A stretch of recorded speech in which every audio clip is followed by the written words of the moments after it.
As ujësjellësi nuk i shpëton kthetrave të kompanisë Gjikuria. Në Gjirokastër, një tjetër tender publik ka përfunduar në duart e një bashkimi operatorësh të drejtuar nga Gjikuria SHPK, pavarësisht se 4 kompani kishin ofruar çmime më të ulta, dhe në një rast me rreth 600 milion lekë të vjetra më pak me TVSH.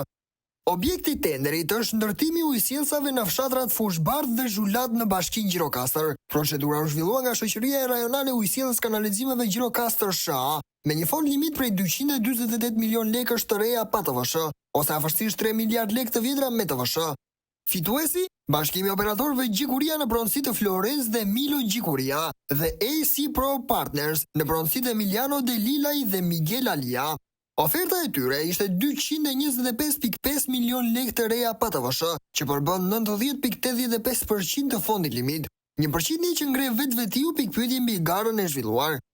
Ironia është se nga 6 kompani pjesëmarrëse, 4 kishin oferta më të ulta, por çuditërisht gara u fitua nga një ofertë që thuajse prek tavanin e fondit.